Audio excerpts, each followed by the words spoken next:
안녕하세요. 오늘은 2024년 4월 9일이고요. 네, 515회 오션 정기 세미나를 시작하겠습니다.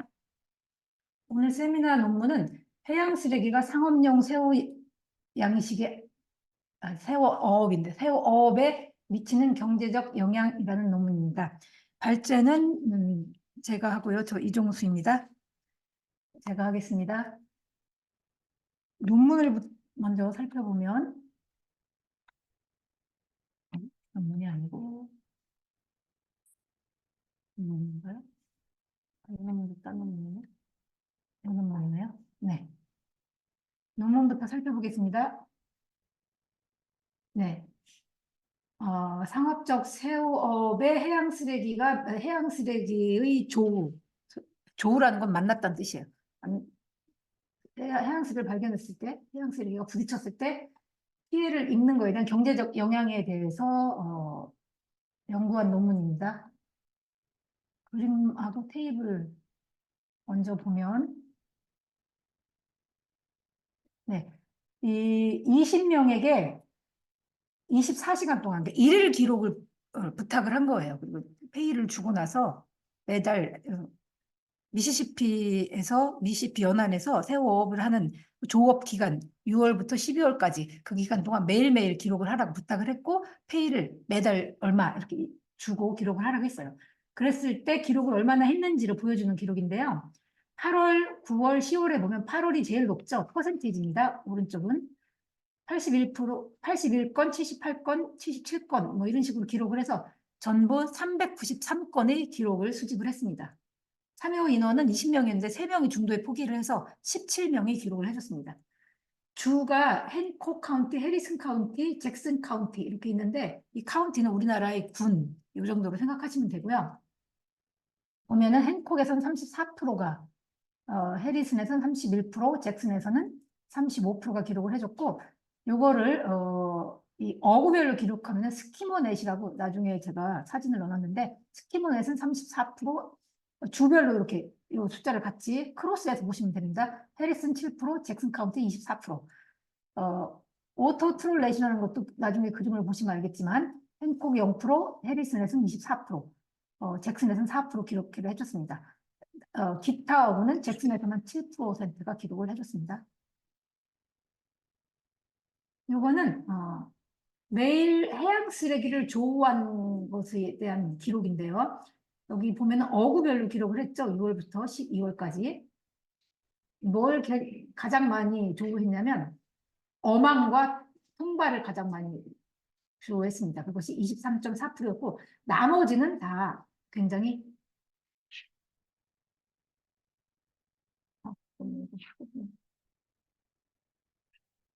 이 정도. 네. 다른 것들은 비율이 지금 보시면 굉장히 작다는 걸 알 수가 있습니다. 다른 이건 뭐죠? 뭐 전자기구, 전기기구, 가정용품, 기계류 뭐 이런 것들도 적고 뭐 모노필라멘트도 적죠. 타이어 1.1%에서 뭐 0%이 정도에 해당을 했고요. 그리고 해양 쓰레기를 만남으로 인해서 어구 어획량 손실의 비율을 나타내는 건데 예, 이것도 역시 그 기간 동안 음, 어업 시간에 따른 손실은 9.47%, 그리고 직접적인 피해는 8.02% 발생했다고 합니다. 그래서 전체적인 비율로 살펴보면 17.4%를 기록했습니다. 이건 요 손실이 발생한 비율을 나타내는 것입니다. 그리고 네, 어디에 따른 이 해양 쓰레기를 부딪혀서 만나서 피해를 입힌 거에 대한 기록을 나타내는 건데 퍼센트죠. 여기. 어구가 8.5%고 배에 미치는 영향이 0.8%, 그리고 액세서리라는 건 다른 뭐라고 하죠?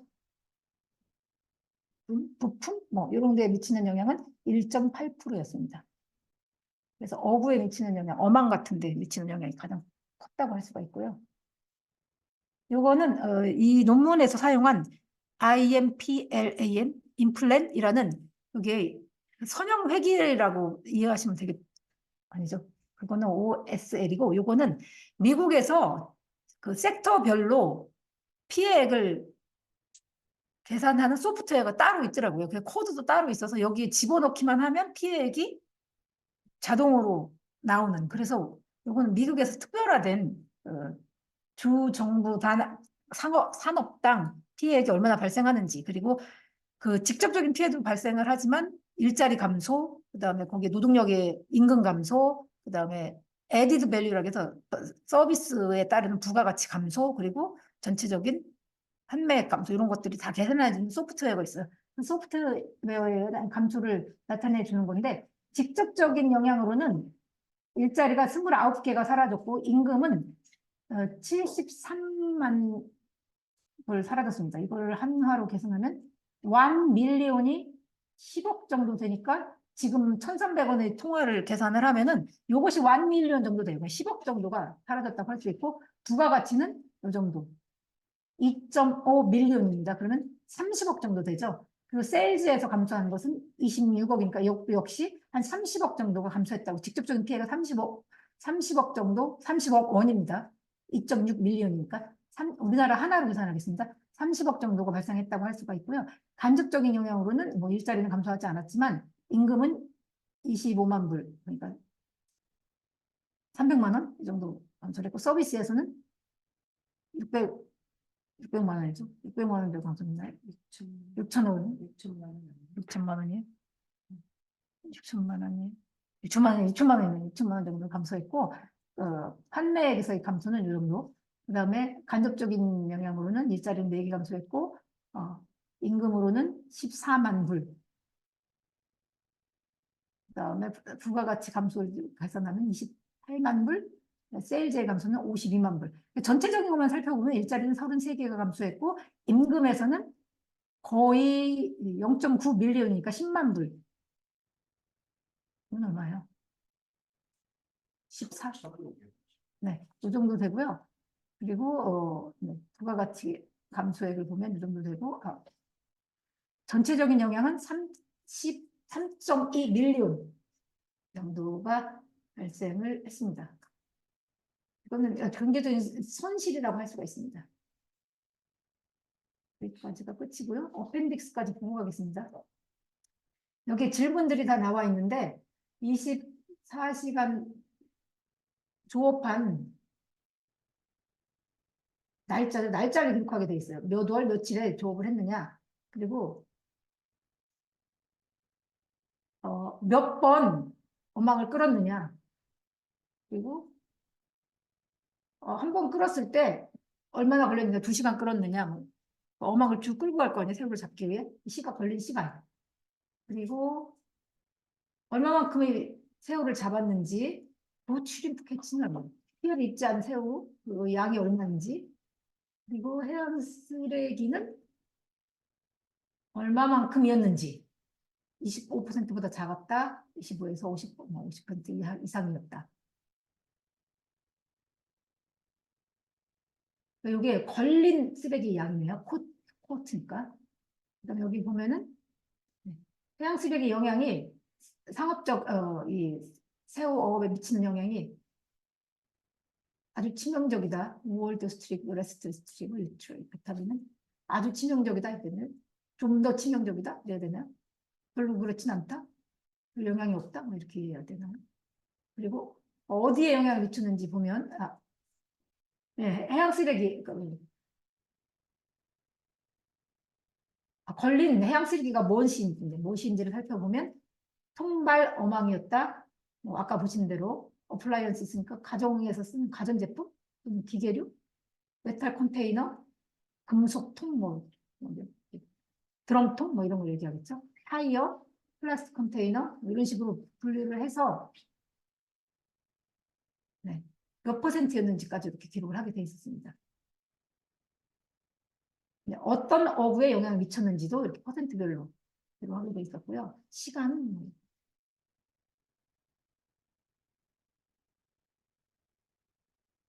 그리고 여기 아까 말씀드리려고 했던 OSL이라는 모델을 사용했는데, 이건 선형회귀 분석을 하셨다고 생각하면 되고요. 여기에 대한 결과를 나타냈는데, 여기서 보면 얼마만큼 이것이 영향력이 있는지를 살펴보기 위해서 여기 보시면 5%, 2.5%, 1%별로 요 회기 개수의 그 영향력을 봤는데 여기에서 별표가 3개인 것이 그 밀접한 상관관계가 있다 이렇게 이해하시면 돼요. 살펴보면은 어획량에는 날짜가 2개 표시가 돼 있죠. 3개 표시가 돼 있는 걸 2개, 3개 있는 거 다 볼게요. 여기 위치별로도 해리슨 카운티하고 행콕 카운티가 밀접한 상관관계가 있었는데 그 중에서도 행콕 카운티가 더 상관관계가 높다는 걸 알 수 있고요. number of toes per day 몇 번 끌었는지 그리고 개수도 상관관계 있었고 F value 그다음에 여기 이거는 뭐냐면 도크사이드 세일즈라고 돼 있는데 여기서는 우리나라에서는 강구안 우리나라에서 통영으로 치면 강구안에서 직접 잡은 거를 어민이 직접 잡은 거를 거기 와서 판매를 하거든요. 위판장? 위판장이라고 해요. 직접적으로 거기서 판매할 때의 위판장 바로 소매라기보다 직접 판매라고 이해하시면 될 것 같아요. 왜냐면 도크사이드 이렇게 나오거든요. 그러니까 뭐 이렇게 잡아 들이자마자 바로 하자마자 판매하는 바로 거. 네. 네. 근처에서 경매도 2차죠. 아닌가요? 경매는 아니고 1차인가요? 경매가 1차라고 생각하시면 돼요. 그래서 저는 도크사이드라고 표현을 했지만 여기 부두에서의 판매 이렇게도 나오거든요. 내가 직접 가져가는 직접 판매하는 거. 통영가 같은 경우는 강구안에서 어민들이 조그만 배로 가져오면 거기서 직접 판매를 하거든요. 시장에서 그 중앙시장인 분들이 직접 판매를 해서 판매를 네. 이렇게 생각하시면 돼요. 거기에 이 상호관계를 보면은 날짜도 언제 잡았는지 그 날짜도 관계가 있죠. 그리고 위치별로도 차이가 있었어요. 행콕 카운티가 더 밀접한 관계가 있었어요. 여기 이거 캐치는 어획량으로 보시면 되는데 어획량하고 이건 판매액을 보시면 되고 그러니까 비슷하게 간다고 할 수가 있겠죠. 그리고 몇 번 끌었는지 관계가 있었고 그다음에 상수도 관계가 있었고 F밸류다 관계가 있었어요. 밀접한 상관관계가 있었습니다. 요거는 피해 네. 이거는 foregoone이라는 건 사라졌다는 얘기니까 어획량 손실과 세일즈의 감소. 이 뭐죠? 독립변수와 이제 제가 말씀을 드릴 건데 나중에 독립변수라는 건 영향을 미친 요인이라고 생각하시면 돼요. 그리고 종속변수는 그래서 판매액이 얼마나 감소했는지 아니면 어획량이 얼마나 감소했는지 직접적인 어획량 또는 판매액 이걸 종속변수라고 보시면 돼요. 거기에 대한 미친 영향을 리그레이션 하는 결과 여기 보시면 위치별로 차이가 있었고 해양 쓰레기를 만났는지 안 만났는지 이것도 깊은 영향관계 상관관계가 있었죠. 네, 여기 마찬가지로 해양 쓰레기를 만났는지 안 만났는지 그리고 전체적인 F 밸류가 F 밸류라는 것은 이 리그레이션이 효과가 있는지 없는지를 나타내는 밸류라고 생각하시면 되고요. 그래서 영향이 판매액과 뭐죠? 판매액과 캐치량, 어획량에 밀접한 상관관계가 있다라고 나타났습니다. 여기까지가 네, 논문이고요. 그럼 제가 요약한 곳으로 가겠습니다.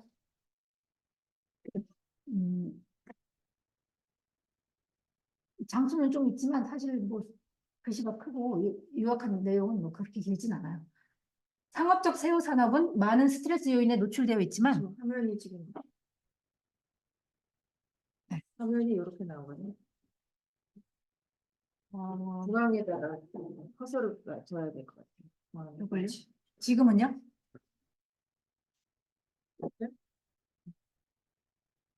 있어야 되지. 네. 상업적 새우 산업은 많은 스트레스 요인에 노출되어 있으며 이로 인해 업계 구성원들은 재정적인 어려움을 겪고 있다. 이런 스트레스 요인 중 하나는 해양 쓰레기지만 그 영향의 유형과 규모에 대한 이해는 제한적이다. 해양 쓰레기가 상업적 새우 산업에 미치는 경제적 영향을 추정하는 정량적 방법이 개발되었다. 2019년 6월부터 12월까지 본 연구에 참여한 새우어업인들은 새우잡이 활동, 해양 쓰레기 조, 피해 및 영향을 포함한 393건의 일일 요약 자료를 제출했다.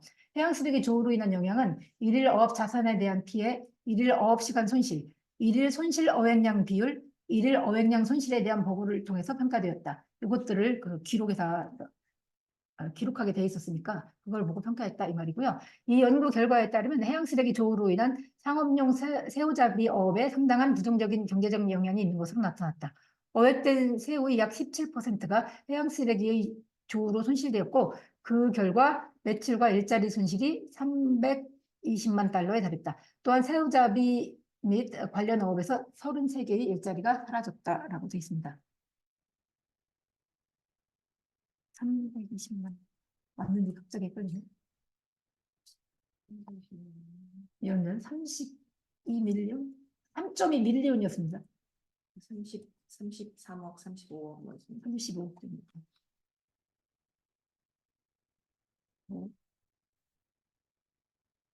네.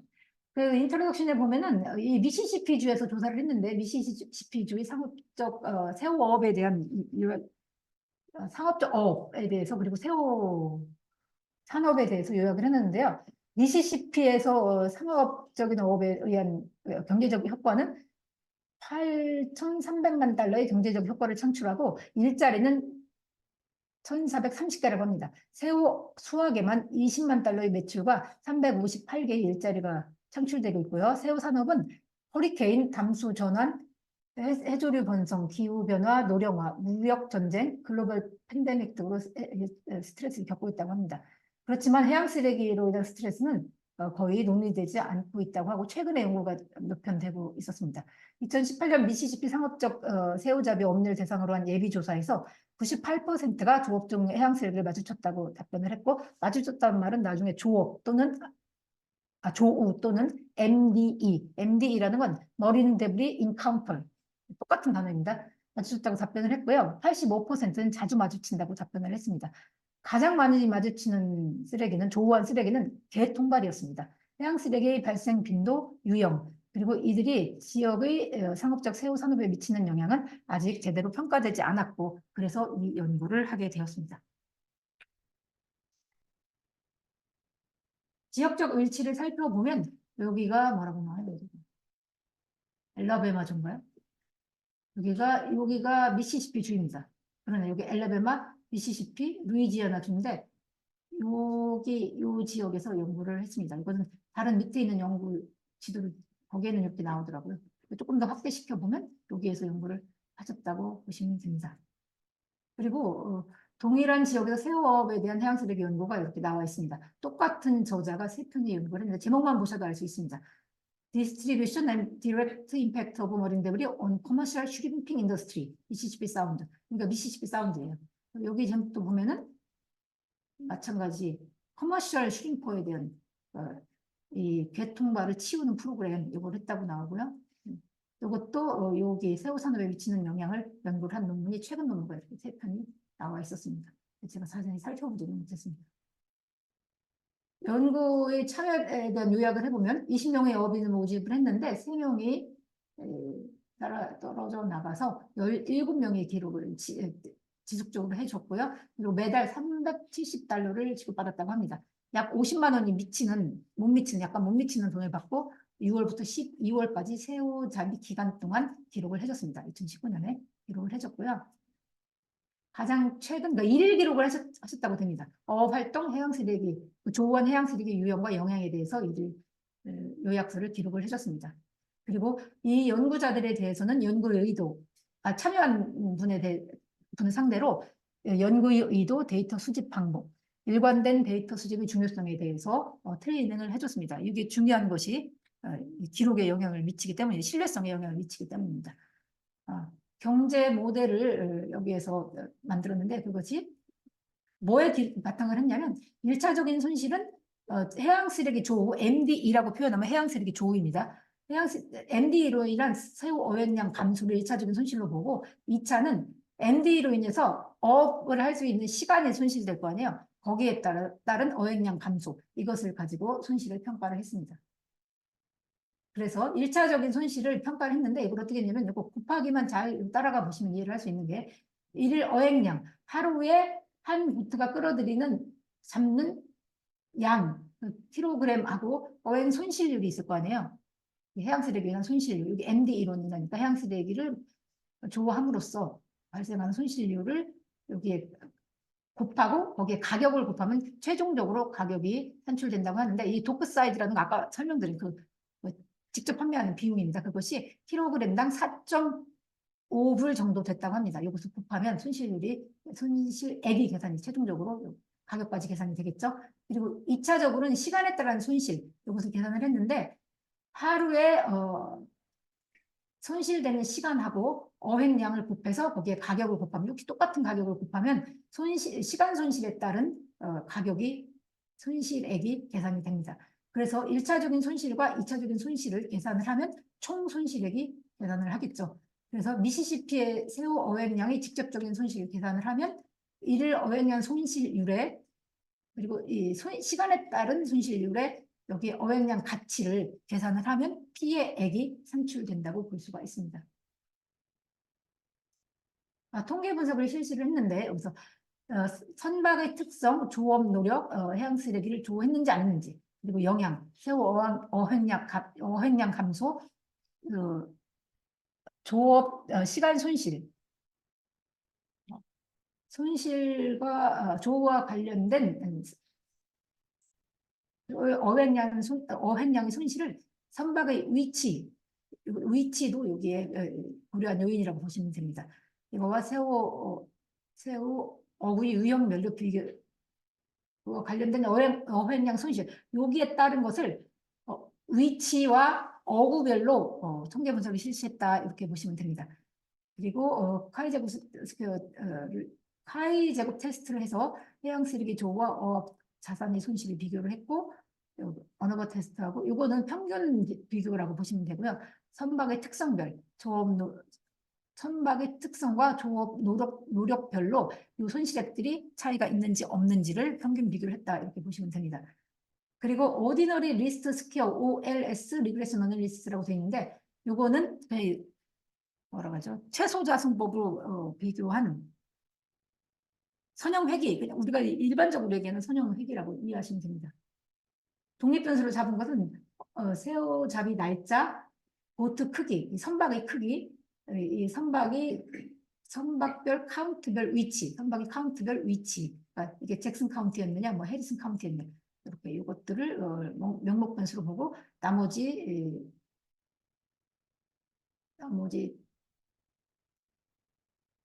그러니까 명목 변수로 볼 수 있는 것은 명목 변수로 보고 연속 변수로 볼 수 있는 건 연속 변수로 봐서 그죠? 회기 모형을 돌렸다고 보시면 되는데 이런 것들은 위치가 그래서 들어간다 할 수가 있습니다. 그리고 여기는 이 방수구 위치라고 되어 있는데 제가 뒤에 설명을 해놨습니다. 이건 강의 오프닝 뭐라고 하죠? 하구뚝 같은 그런 거 아니에요? 네, 오프닝을 열었냐 안 열었느냐. 막았다가 그걸 열면은 한꺼번에 그래서 점수가 확 빠져나가잖아요. 그걸 말하는 거. 뒤에 써놨었는데 제가 이름을 말하는 네, 거예요. 저기 나중에 읽어드릴게요. 그 오프닝을 했는지 안 했는지 그거예요. 그리고 새우잡이 어구 유형은 뭐였는지, 해양 쓰레기 발생을 했는지 안 했는지 이런 것들을 독립 변수로 넣고 종속 변수는 일일 부두에서의 도크사이드 부부대에서의 새우 판매액과 일일 새우 어획량 이 두 개가 중요한 독립 변수가 됩니다. 그러니까 이러한 위에 있는 것들이 여기에 영향을 미쳤느냐 안 미쳤느냐 이렇게 보시면 됩니다. 그리고 전체적인 새우 어획량과 부두 판매량 손실도 보았습니다. 뒤에 이것도 요약해서 나옵니다. 그래서 모형을 이렇게 만들었다는 얘기예요. 여기 보시면 이것들이 날짜가 들어가죠. 선박 크기가 들어가고 한 번 갈 때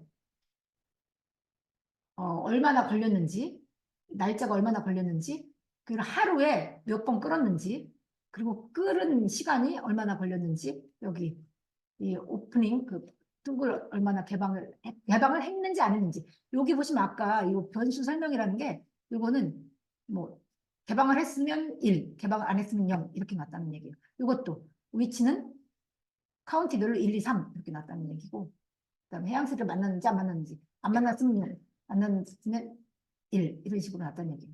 그리고 기어도 스키머넷은 1, 오토트로는 2, 기타는 3 이렇게 났다는 얘기입니다. 이게 본문이 좀 헷갈리게 되어 있는데 이렇게 이어서 붙여서 보시면 됩니다. 경영대적 영향 분석은 아까 말씀드린 대로 이 임플랜 소프트웨어를 사용을 했는데 이것들은 데이터와 분석을 결합해서 데이터를 넣어서 분석을 했다 이런 뜻이거든요. 정책 변경이나 이벤트의 경제적 영향을 잘 이해하기 위해서 미국에서 만든 소프트웨어고 이것들을 분석할 수 있는 것은 해양 쓰레기 조우로 인한 상업적 새우 산업의 부가가치 손실, 관련된 매출, 일자리, 소득, 부가가치 손실, 세수, 거둘 수 있는 세금까지를 계산해 주는 그 세금에서는 얼마만큼 손실이 발생했는지 안 했는지 요까지를 다 계산해 주는 소프트웨어라 이렇게 이해하시면 되고 우리가 이해하는 거는 여기서 결과가 어떻게 나왔다 이것만 이해하시면 될 것 같습니다. 해양 쓰레기 조우로 인한 연간 경제적 영향을 정량하기 위해서 생산량, 판매량, 고용, 소득, 총 부가가치, 세수 이게 5가지 유형으로 영향을 측정했다고 합니다. 그래서 2019년에 발생한 전체적인 판매액에 대한 영향은 판매 감소에다가 여러 가지 뭐라고 하죠 이걸 곱할 수 있는 영향 인자들을 곱했다고 생각하시면 돼요. 저희가 이해할 것은 이 소프트웨어에 넣었더니 어디에서 얼마만큼의 손실이 발생했다 이것만 이해하시면 될 것 같습니다. 간접적인 영향이라는 것은 상업적 어획에 따르는 상품이나 서비스를 공급하는 다른 산업 분야에서 발생한 손실 이렇게 이해하시면 되고요. 유도된 induced effect라는 것이 나오는데 그것은 그 산업의 고용인에 의해서 야기되는 소비 지출이 감소할 거 아니에요. 그럼 거기에 따라 손실이 얼마나 발생하는지 그것을 보셨다고 보시면 됩니다. 그래서 결과를 살펴보면 여기부터는 결과입니다. 2019년의 어업 특성을 살펴보면 연도 기간 동안 선장이나 선주들이 사용한 선박의 평균 길이는 13.6m였는데 우리나라에서 작년인가 재작년에 꽃게 인터뷰했었죠. 그때 그 선박의 길이를 저희가 요 정도 아니었나 저는 언뜻 이렇게 20m가 넘지 않았던 것 같아요. 이런 어업을 하기에는 우리나라나 미국이나 뭐 비슷한 길을 사용한다 뭐 이런 생각이 들었습니다. 한콕, 해리슨, 잭슨 카운티의 어업 단위가는 유의한 차이가 있었는데 잭슨 카운티에서는 더 큰 배를 사용했고 선장과 선원수를 비교해 보면 잭슨 카운티가 해리슨이나 한콕 카운티보다는 더 많았습니다. 그러니까 잭슨 카운티 규모가 좀 컸다 이렇게 이해하시면 될 것 같습니다. 일일 예인 건수 이게 예인이란 말이 맞는 표현이에요. 이렇게 끄는 거. 네. 그래서 여기서도 보면 평균은 5.8건이었고 그물을 끄는 거죠. 그물을 끄는 시간 아니 건수. 네. 하루에 몇 건 네. 끌었냐. 그게 예인이란 말이 맞는 표현인가요? 양막. 예인이 조금 다른 단어인가는 잘 모르겠어요. 네. 양망 뭐 양망. 인양 알겠습니다. 나중에 여기를 제가 양망이라고 붙이겠습니다. 투망 건수가 좀 더 맞겠네요. 투망 건수는 잭슨 카운티가 역시 많았습니다. 그래서 어업 규모가 잭슨 카운티가 컸다고 생각하시면 되고요.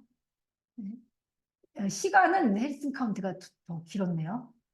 미시시피에서 주로 사용하는 어구 유형은 오토트롤과 스키머넷이었습니다. 스키머넷은 양쪽으로 이렇게 돼 있는 거고 오토트롤은 우리나라 말로 제가 기억이 안 나서 그림을 제가 넣어놨습니다. 트롤의 경우 해양 쓰레기 영향을 더 받기 쉬웠다고 합니다.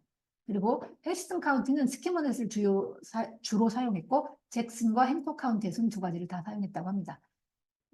배가 클수록 그리고 스키머넷을 사용하는 경우 일일이 양망 횟수가 더 많았다고 합니다.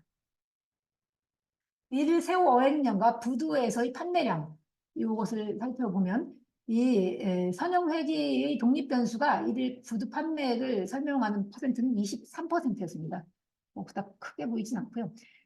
참가자들의 일일 판매액은 하루 한 노트당 한 선박당 651불이었으니까 한 80만 원 정도 됐네요. 일일 어획량은 0.12에서 0.85kg 정도 됐습니다.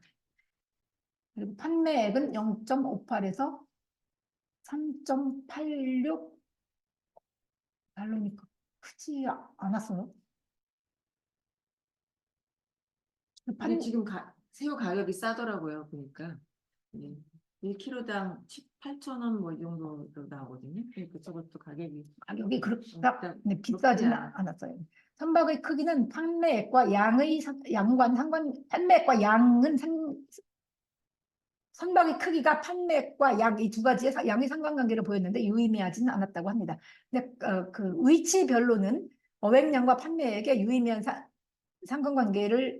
영향을 미쳤다. 그 카운티 위치가 어획량과 판매액에 유의미한 영향을 미쳤는데 그 해리슨 카운티가 잭슨 카운티보다 컸고 행콕 카운티가 잭슨 카운티보다는 컸다고 합니다. 해리슨하고 행콕 카운티는 비교해서 보여주지 않았습니다. 새우잡이 노력에 대한 영향을 보면 출어 기간이 길수록 일일 양망 횟수가 많을수록 어획량과 부두 판매액은 증가했습니다. 당연하다고 볼 수 있고요. 시간의 증가는 유의미한 영향을 미치지는 않았다고 합니다. 그리고 강 하북쪽에 여기 나오네요. 미국 루이지아나 주에 위치한 델타 워크스 시스템의 일부로 미시시피 강의 홍수 통제를 위해서 설치된 수로라고 네이버에 아니 구글에 이렇게 나오더라고요. 이게 수로를 열었느냐 안 열었느냐에 따라서 영향이 있느냐 없느냐를 수문을 열었는데 네. 를 본 것인데 그것은 유의미한 영향을 끼치지 않았다고 합니다. 그리고 버려진 통발과 그물에 대한 영향을 살펴보면 이것은 어획량과 판매액에 유의미한 그러니까 영향을 여기서 유의미한 영향이라는 건 시그니피컨트하게 영향을 미쳤느냐 이것만 얘기한 거예요. 그래서 이 본문에 보면 시그니피컨트한 영향을 미치지는 않았다라고 해서 영향을 안 미쳤다라는 거는 나하고는 좀 다르다 이렇게 이해하시면 되고요. 하지만 새우 어획량은 감소시켰다. 그 어획량이 어느 정도 되냐면 23.69kg 정도 감소시켰다 이렇게 이해하시면 됩니다. 어구 유형은 어획량과 판매량에 유의미한 영향을 미쳤습니다. 그래서 오토트럭의 어획량 감소는 이 마이너스는 감소된 양을 보시면 됩니다. 그래서 그렇지 않다고 대답한 경우는 플러스도 나왔네요. 그래서 마이너스 130에서 4.78kg이 나왔고요. 오토트럭의 경우입니다. 판매액은 저 정도 589에서 23달러까지 영향을 미쳤습니다. 그리고 마이너스는 판매액이 이만큼 감소했다 이렇게 보시면 됩니다. 네. 그림은 이것은 다 설명을 한 거고 여기 나오네요. 이게 스키머 트롤이에요. 위에 이렇게 양쪽으로 펼쳐서 새우를 잡는다고 하고 요거는 뭐라고 하죠? 오토 트롤. 요거 한국말을 제가 찾아본다는 게 시간이 없었다고 할까요? 쌍끌이에요, 이게? 배가 얘가 하나. 하나. 왜 끓이? 요거는 옆에 날개가 있어요. 이 그물을 펴게 하는. 여기 양쪽에 있는 거 요걸 네, 얘기하는 거죠? 그게 뭐고. 그래서 제가 사실은 요것도 요런 유형을 설명하는 유형이 있는데 찾아본다는 게 하여튼 이 논문에서는 이건 스키머, 이건 오토 이렇게 이해하시면 됩니다. 근데 저게 신기하네요. 스키머 형태로 저렇게 그 표면에 가까운 걸 이렇게 잡을 수 있느냐. 하는데 새우가 거기까지 올라오나 보죠? 이걸 좀 더 내리지 않을까요? 요거는 제가 구글에서 찾은 건데 더 내릴 것 같아요. 잡을 때는 확 내렸다가 바닥까지. 끌어올리겠죠. 네. 그렇게 이해가 됩니다. 이것도 설명을 한 거죠? 여기 일일 기록의 23%가 어망과 통발을 만난다고 얘기를 했고 그 위치별로는 잭슨 카운티가 12%, 해리슨이 7%, 행콕이 7%를 기록했고요. 이 중에서 스키머넷은 16%, 오토트로는 5%, 기타가 2%. 어구별로 기록을 하면 이렇게 됩니다. 그리고 주로 많이 만나는 개통발이라는 얘기는 드렸고 이것도 예전에 드렸죠. 네, 이것도 얘기를 드린 거고요. 네, 여기 얘기를 드리면 이 해양수력의 조우로 인한 일일 어획량과 부두에서의 판매량 감소를 살펴보면 여기가 여기 나오죠. 여기가 17.48%를 적용해서 하루에 보트당 18.32%의 감소량이 발생하는 비율, 이건 감소량 그리고 달러로 표시하면 183불 정도가 감소했는데 이 감소액은 24만 8천 원 정도, 이게 1350인가 1300인가 곱했어요. 제가 그랬더니 요 정도 하루에 감소액이 하나로 치면 이 정도가 감소한다고 합니다. 그런데 이것은 2020년에 조사한 거하고는 3배 정도 많죠. 제가 앞에 3개 보여준 그 논문에 이렇게 나온다고 합니다. 이건 자세히 살펴보시고 싶으면 이 논문을 읽어봐야 되겠습니다. 그리고 독립변소의 새우 판매액에 대한 판매액에 대한 설명 비율입니다. 아까는 그 26%죠. 그거하고 조금 비율이 다르죠. 판매액에 대한 설명 비율은 11%였고요. 조업 날짜와 선박의 크기는 해양쓰레기 조우한 날이 어획량과 판매액에 유의미한 영향을 끼치진 않았습니다. 여기서 영향을 안 끼쳤다가 아니라 유의미한 영향을 끼치진 않았다 이겁니다. 위치별로 살펴보면 해리슨이 더 많은 영향을 받았습니다. 그리고 전체적으로 보면 일일 새우 어획량과 판매액에 심각한 영향을 미쳤다고 하고요. 여기에서 본문을 제가 보면서 두세 번 봤는데 요 숫자가 차이가 나요. 그래서 제가 이걸 이 논문 전체를 놓고 챗GPT에 물어봤더니 이건 도대체 왜 이렇게 기록을 한 거야? 했더니 얘는 전체적인 손실을 나타내고 이것은 1차적인 손실과 2차적인 손실을 더한 것만 보면 된다. 이렇게 나오더라고요. 그래서 저는 요게 이 논문의 기술이 조금 더 자세해야 했다고 생각이 들어요. 숫자를 제가 옮겨놓긴 했는데 요 노란 표시를 한 게 헷갈려서 노란 표시를 해놨습니다. 해양 쓰레기 조로 인한 전체 어획량 손실이 요게 평균인데 요 평균하고 다르잖아요. 판매액도 여기 달라요. 규모가. 조금 이상하네. 그래서 아무튼 챗GPT에 논문을 넣고 요 부분을 따로 넣고 요거는 왜 이렇게 나와? 라고 했더니 챗GPT 설명도 저는 조금 클리어하지 않았어요. 그래서 일일 어획량 손실은 평균적으로 마이너스 146이라고 표현이 됐다는 거는 요 146kg의 손실이 나타났고 우두에서의 판매액 손실은 보트당 14불 정도 손실이 났다. 이렇게 나오는데 이게 수치가 달라가지고 제가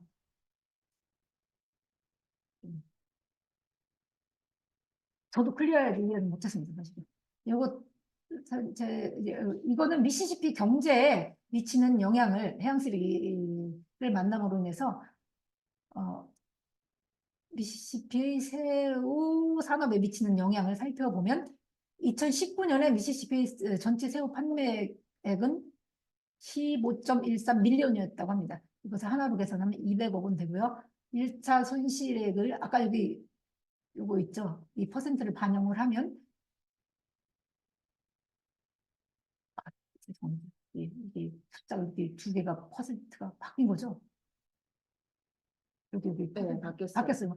일차하고 지금 보니까 이차가 바뀌었어요. 이게 2차고 이게 1차예요. 어디라고 있지? 여긴가요?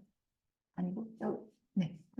이게 2차가 1.43 밀리언이고 2차 손실액이 2차가 1.43, 1차가 1.21 밀리언 발생을 했다고 합니다.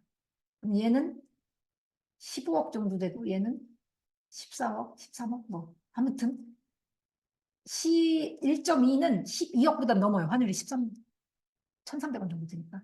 전체의 손실액은 여기 퍼센트 아까 그 그래프의 17.43을 반영하면 27억 정도가 손실이 발생했다고 합니다. 그러니까 이런 논문을 연구할 때는 결국은 이런 거를 계산하기 위한 거겠죠. 미시시피 새우 산업이 해양 쓰레기로 미치는 영향 이렇게 이해하시면 되는데 우리나라 같은 경우도 경남에서 해양 쓰레기를 조우함으로써 발생하는 경제적인 영향이 1년에 얼마였냐? 그게 자망에 미치는 영향이 얼마였냐? 뭐 이런 거를 평가하기 위해서 이런 연구를 했다고 생각이 들고요. 그랬을 때 27억이 발생했다. 이게 궁극적으로 얻고자 하는 물론 이제 뭐 개별적으로 이게 시간 손실에 따른 것인지 아니면 어획량이 직접적으로 어획량이 감소해서 발생을 한 것인지 어획량도 감소를 하지만 시간을 로스해서 생긴 건 얼마 이렇게 따로 계산을 했더니 뭐 이렇게 생각하시면 됩니다. 그런데 더 중요한 것은 그래서 전체적으로 얼만큼 발생했느냐 일자리는 33개가 감소를 했고 임금 감소액은 93만 불 정도 된다고 합니다. 그러니까 10억이 넘는 금액이 발생을 했고요. 그리고 부가가치까지 다 부가가치에서의 감소액을 살펴보면 2.8 밀리언입니다. 제가 환산을 잘못할까 봐 그냥 2.8 밀리언이라고 말씀드릴게요. 2.8 밀리언이고 전체 새우 판매 감소는 3.2 밀리언 정도가 됐습니다. 결론에 대해서 이것은 다 요약을 한 거고요. 여기부터 말씀을 드리겠습니다. 새우 쓰레기 제거로 새우잡이 어장이 깨끗해진다면 추가적인 경제적 세수가 거둬질 거 아니야? 그렇기 때문에 폐허구 제거 프로그램의 비용을 상쇄할 수도 있을 것이다. 이렇게 나옵니다. 왜냐하면 폐허구 제거 프로그램을 시행을 하는데 거기에 비용이 들 거 아니에요. 근데 세수가 감소했잖아요. 그래서 어장이 깨끗하다면 그 세수 감소가 일어나지 않을 것이고 그 비용을 상쇄할 것이라고 이렇게 나옵니다. 그러면 어장이 깨끗해지면 사실은 좀 제거 프로그램을 시행할 이유도 없어지는 거죠. 폐허구 제거를 위한 프로그램을 시행을 한다면 어구 추적 또는 교육 홍보 프로그램 그리고 지역의 상업적 어업 조직과 산업 파트너와의 협력이 필요하다고 하고 있고요. 이 연구의 한계점은 20명의 상업적인 새우 어업인에 대해서 조사를 한 거기 때문에 멕시코만 어업인을 전체 대표할지는 의문이 있고 전체를 대표하는 더 많은 조사를 할 필요가 있다라고 요약을 하고 있습니다. 네, 여기까지 발제를 마치겠습니다. 네, 앞으로 돌아가서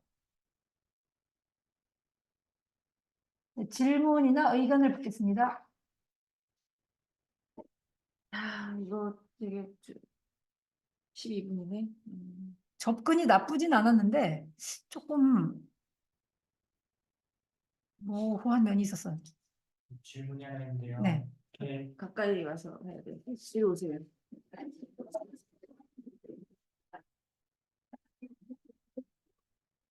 그 논문에서 개 통발이 가장 많이 발견됐다고 나와 있는데 개 통발은 제 생각엔 해저 쪽에 있을 것 같은데 새우를 이제 잡는 거는 이제 해저보다 더 위쪽일 거 아니에요. 그거랑 연관이 어떻게 있는 건지 잘 모르겠어서 여쭤보고 싶었습니다. 아주 좋은 질문이에요. 제가 우리 많이 듣는 네, 제가 답변을 하겠습니다. chesapeake bay 뭐 이런 얘기 들어보셨을 텐데 거기에서 그 논문을 보면 미국에서 그 개통발은 네모난 것을 써요. 크기도 한 요 정도 되거든요. 그게 무거워요, 사실. 지금 말씀하신 게 이해가 되는 게 이게 다 바닥에 가라앉거든요. 그리고 미국 같은 경우는 우리나라보다는 그 해산물을 선호하는 것이 굉장히 적어요. 선호도가 적고 마트에 가봐도 우리나라처럼 신선한 해산물 많이 팔진 않는데 유달리 많이 먹는 것이 개는 정말 굉장히 많이 먹고 엄청 선호하는 거거든요. 그래서 지금 이 지역, 그러니까 여기가 멕시코만이죠. 멕시코만의 이 미시시피나 그 연안이나 조금 더 올라가면 그 조지아주 이런 데에서 이 개를 엄청 많이 잡아요. 그래서 가라앉은 그게 통발이 굉장히 많고 그것은 제가 생각할 때 저도 잡아본 적이 있는데 가라앉은 게 맞을 것 같고 그 질문이 지금 보니 굉장히 크리티컬한 것 같네요. 이걸 어떻게 새우잡이 아까 근데 오토 톨 틀어보셨죠? 근데 그건 밑바닥을 이렇게 끄는 거기 때문에 그런 경우는 개통발을 많이 맞추셨을 것 같아요. 근데 스키머넷 같은 경우는 저거를 바닥까지 내렸는지 지금 이 질문을 들으니까 좀 의심이 가네요. 의문이 들지만 내렸겠죠. 왜냐면 개통발을 가장 많이 만난다고 했으니까. 네, 제가 아는 답변은 그렇습니다.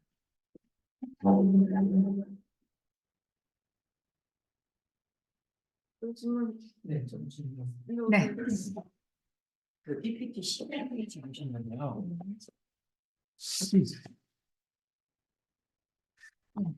그 상관관계를 보였으나 유의미하진 않았다고 하는 것도 있고 유의미한 영향을 끼친다는 것도 있고 이걸 어떤 기준 하에서 이제 유의미한 영향을 끼쳤는지 안 끼쳤는지 판단은 어떻게 했어요? 이거는 회귀 분석을 하면 결과가 다 말을 해줘요. F 밸류라고 해서 통계 뭐죠? P 값을 보면은 0.05, 0.01 이 값이 다 나오거든요. 그걸 보면은 0.05보다 작으면 유의미한 관계가 있다. 네. 0.05 또 조금 더 아주 엄격하게 보면 0.01보다 작냐 크냐 이 수치를 보고 그냥 읽으면 되는 거예요. 그 수치로만 판단을 하는. 그렇죠. 네. 통계적으로 유의하냐. 네. 그걸로만. 네. 근데 그게 종룡님 늘 말씀을 하시는데 그 범위가 엄청 커가지고 우리나라의 경우 뭐 해양 쓰레기를 예를 든다면 우리나라의 모니터링 통계를 본다면 변이가 굉장히 크잖아요. 그러면 통계적인 유의미한 차이를 보이지 않는 경우가 많아요. 예를 들어서 어디는 쓰레기 개수가 엄청 많고 어디는 엄청 적고 막 굉장히 변이가 크잖아요. 그 베리에이션이 크면 네. 통계적으로 유의한 차이가 나오지. 종명님이 네, 동명님 잘 맞고요. 집단 간에 뭐라고 했죠? 집단 내부의 차이와 집단 간의 차이? 네, 한번 말씀해 보세요. 다시 한번. 네, 뭐 방금 말씀하신 것도 회계 분석에 똑같이 쓰이는 거거든요. 그래서 이 회계 분석을 설명하는 어떤 변수 자체가 가진 변동폭이 그것이 미치는 영향보다도 더 커버리면 그건 영향을 줬더라도 유의미하다고 보지 않는 거죠. 왜냐하면 걔 자체가 너무 진동폭이 크니까. 근데 걔의 진동폭보다도 걔가 영향을 미친 게 더 확실하다. 그러면 시그니피컨트하다. 유의미하게, 유의하게 영향을 미쳤다. 이렇게 보는 거죠. 네, 내가 가진 내부 자료가 너무 들쑥날쑥 네. 막 큰 거 작은 거 막 개수가 굉장히 많은 거 적게 나오는 게 1, 2, 3, 4, 5, 6차를 비교한다면 1차는 조금 보고 2차는 크고 그래서 우리가 회기 그래프를 그려보면 점이 이렇게 막 찍히고 그것들의 이제 가운데다 이렇게 선을 이렇게 쫙 긋잖아요. 근데 그 선에서 각 점들이 떨어진 정도가 너무 멀리 있어. 막 들쭉날쭉이야. 이러면 영향을 줬더라도 유의미하다고 보지 않는 거죠. 영규님이 조금만 더 이야기 쉽게 얘기해 그거는 주면 이제 나중에 더 추가로 네. 이해하도록 하고 그래프 보면서 다른 질문 있으면 저는 이 논문이 이렇게 우리도 해보면 좋을 것 같은 그런 시사점을 준 거는 이렇게 어민들이 일일이 기록을 해서 하게 하면 이걸 분석해서 이 판매액 같은 감소 이런 거를 해양 쓰레기로 인한 통영시 또는 경남에서의 이 금액을 딱 제시를 하면 굉장히 임팩트가 있겠다라고 생각이 들고 이런 것들을 신빙성 있게 데이터를 얻는 방법은 역시 한 달에 얼마 줘서 전에도 우리 이런 논문 하나 봤었죠. 그런 시사점이 좀 있었습니다. 우리가 이런 시도를 보령에 있는 어촌계에서 사실 오래전에 한 적이 있었어요. 2007년도인가 한번 한 적도 있었고, 그 다음에 이 경남 지역의 어피해를 산정하기 위해서 통영에 거주하는 어민들 20명을 설문을 해가지고 산정을 했을 때 우리가 산정한 액수는 수산자원 피해 추정치가 연간 521억 원이에요. 500억 원이 넘었어요. 우리 경남의 경우에. 그러니까 우리나라는 이 피해 액수가 더 훨씬 클 수가 있고 이런 데이터, 이런 연구를 한 사례가 사실 굉장히 제한되어 있기 때문에 우리 어렵지 않으면서도 임팩트는 큰 그런 연구 결과를 낼 수가 있고요. 여기 논문에서 사용한 수식들을 보면은 곱하기 더하기 다 그런 거거든요. 그냥 비율 곱하기 뭐 평상시에 비해서 새우가 좀 덜 잡힌다. 얼마나 덜 잡히냐? 이걸 설문을 하는 거예요. 그리고 그럼 그 가격은 그 당시에 그 가격이 얼마냐? 그럼 내가 평상시에 10kg 잡았다가 8kg밖에 못 잡았는데 이거는 해양 쓰레기 때문이야. 그러면 뭐 한 1kg당 얼마인데 그럼 오늘 2kg 못 잡았으니까 얼마 손실이야. 그걸 다시 다 더해가지고 미시시피 전체의 그 새우업에서 얻어지는 판매액에 곱한 거예요. 그래서 굉장히 단순한 방법론인데 이 어민들한테서 이런 수치를 뽑아내는 것 자체가 어렵기 때문에 그런 게 쉽지 않고 정량적으로 신뢰할 만한 데이터를 얻기 어렵기 때문에 이런 논문을 잘 못 쓰는 거죠. 근데 우리는 그때 UNEP의 어떤 예산을 살짝 조금 받아가지고 이걸 했었는데 논문으로 내지는 못했고요. 근데 우리나라도 이런 데이터가 없어요. 99년에 나온 데이터 3천 몇백억, 3,400억 피해라고 하는 그 데이터 가지고 지금 20년 넘게 쓰고 있어요. 근데 우리가 전에 했던 그런 연구를 조금 더 한 번만 더 해보면 예전에 생각했던 것보다 훨씬 더 많은 경제적 피해를 일으키고 있지 않은가 저는 그렇게 추정을 합니다. 그리고 이제 이 논문에서는 그 독립 변수 중에 start of day voting인가 뭐 그런 변수가 있어요. 이 새우잡이를 언제 시작했는가? 예, 그거 start date of shrimping trip이라고 돼 있잖아요. 이 새우잡이를 언제 시작했는가를 변수로 놨단 말이에요. 근데 이게 숫자를 그럼 어떻게 입력을 했을까라고 보면 시작한 날로부터 뭐 경과된 날짜 뭐 이런 식으로 설명이 돼 있는데 이게 잘 이해가 안 되더라고요, 저는. 예를 들어서 7월부터 조업을 했다. 그러면 7월 1일 날 조업을 시작했다. 그러면 7월 1일 날 시작했을 때 가장 어획량이 많겠죠. 왜냐면 그 사이에 조업을 안 하고 있었으니까 첫날이 제일 많이 잡힐 거 아니에요. 그래서 저는 이제 넣었다고 생각을 하는데 다른 배는 미리 했을 수도 있는데. 그건 불법이죠. 아닌가요? 그러네. 그럴 수도 있. 조업을 동시에 시작을 한다고 했을 때 첫날이 굉장히 중요하죠. 우리나라는 어떤 배는 첫날이 중요하고. 근데 여기서 그 변수로 넣은 거는 그 무슨 이유가 있거든요. 첫날이 중요하기 때문에 넣은 거거든요. 근데 이제 숫자를 어떻게 썼냐라는 거지. 그죠? 첫날 7월 1일이라고 7월 1일을 썼으면 12월 말까지의 그 조업 기간에 그러면은 날짜를 수십에 해당하는 그 숫자를 썼는지 아니면 그거를 어떻게 좀 변환해가지고 곱하기로 해갖고 더하려면 다른 변수에 큰 영향을 주지 않게 수치를 낮췄을 것 같은데 그게 명확하지 않더라고요. 저 자세히 생각을 못했네요. 전체 날짜인가 뭐 이렇게 생각 말았는데 제가 지금 말씀하신 거하고 생각이 드는 게 우리나라 같은 경우 판매액이 훨씬 더 큰 게 이 세 카운티가 사실 크지 않고 그리고 산업이 새우 산업이 어쩌고저쩌고 뭐 여기서 굉장히 중요한 것처럼 얘기를 했는데 그 300몇 명이라고 아까 인트로덕션에 나왔잖아요. 그렇게 생각할 때 통영에서의 규모가 훨씬 더 많을 것 같아요. 더 어업을 많이 한다는 얘기지. 우리나라의 그 특별한 도시가 통영시 뭐 고성군 뭐 이런 같은 경우는 그래서 판매액도 훨씬 더 크게 나오지 않을까 이렇게 생각을 해요. 뭐 잭슨 카운티 해봤자 아마 엄청 크지 않을 거예요. 규모나 피해액으로 보면 우리나라가 훨씬 더 크게 나오겠다 뭐 이런 생각이 듭니다.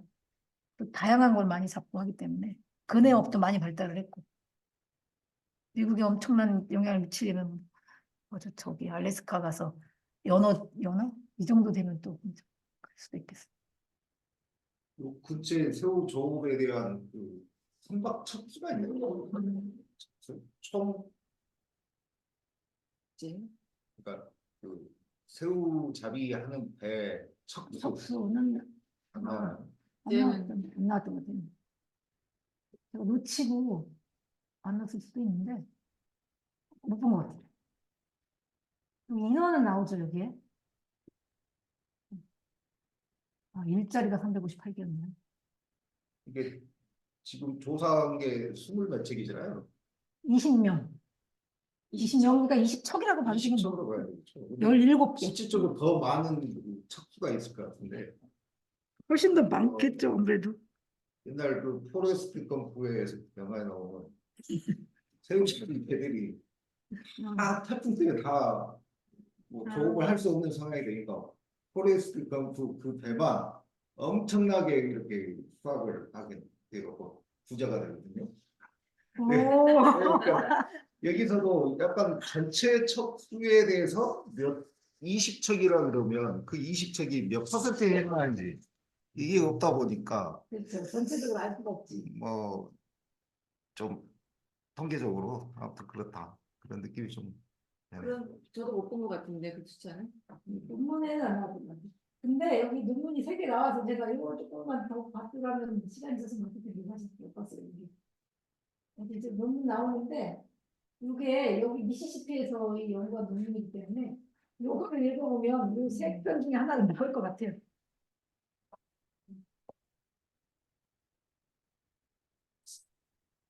네. 다른 질문 있으실까요?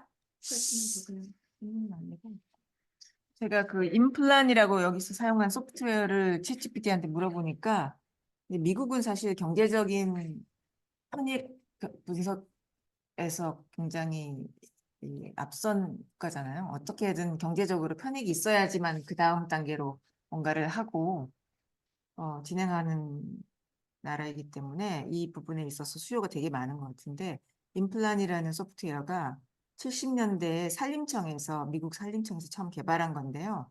경제학자나 기획자나 정책 입안자들이 어떤 프로젝트나 정책의 경제적 영향을 평가하는 데 사용을 하는 거래요. 널리.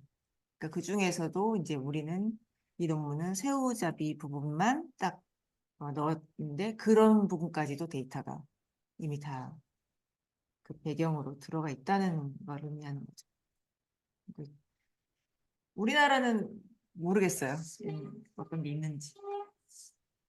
네, 여기 보면 정책 변경이나 이벤트의 경제적 영향을 설명한다고 했잖아요. 그래서 이런 거 되게 좋다는 생각이 들었어요. 읽을 때. 비과제로 해양 쓰레기 정책 변경에 따른 뭐 그거 되게 좋은데요? 그러니까 개발하는 것도 괜찮겠네. 좋은데 돈을 줄지는 모르겠어요. 아니 우리 해수부는 저런 게 굉장히 힘들어하죠. 공식적인 어떤 여러 평가할 수 있는 거 경제적으로. 그럼 너무 좋죠. 특히나 이 정책 변경에 따른 이런 것들은 진짜 필요한 것 같아요. 정책을 변경시키면 이만큼 손실을 막을 수가 있어. 이렇게 말할 수가 있는 거잖아요. 그러니까 정량적으로 딱 보여주는 거예요. 해양쓰레기를 예방하는 데 따른. 근데 우리는 예방하면 얼마만큼의 경제적 이득이 있을 거라고 생각을 하는데 실제로 어떤 분야에서 어떻게 바꾸면 그 하나의 정책 변경으로 얼마만큼 이득을 가져와. 이렇게 말해주는 사람들이 제안을 거기에 내자. 있을 때 딱 근데 저 소프트웨어를 한번 봐야 되겠네요. 어떤 내용인지. 한국에서 적용할 수 있을 만큼 특히 영업에 적용할 수 있을 만큼의 데이터만 있으면 되잖아요. 더 중요한 건 한국에도 비슷한 프로그램이 있는지를 찾아보는 거예요. 아, 그것도 좋죠. 네. 저런 거 해놓은 데가 없을 거예요. 한번 찾아보세요. 해양 쓰레기. 아니, 해양쓰레기가 아니고 요거는 전체적으로 다른 만들어진 다른 건데 해양쓰레기 분야, 넣었으니까 다른 산업별로는 있을 수도 있다는 거지. 그렇죠. 산업별로. 우리나라에서 설마 그걸 안 했을까요? 일종의 환경 영향 평가 서로. 그런 이 프로그램은 환경영향 평가뿐만 아니라 전체적으로 넣는 것 같아요. 그래서 코드도 있더라고요. 몇 번 이렇게. 그러겠죠. 해양 분야 몇 번, 그 중에 쓰레기 몇 번, 정책 변경 부분. 아무튼 그렇습니다. 네. 시간이 28분으로 시간이 다 됐습니다.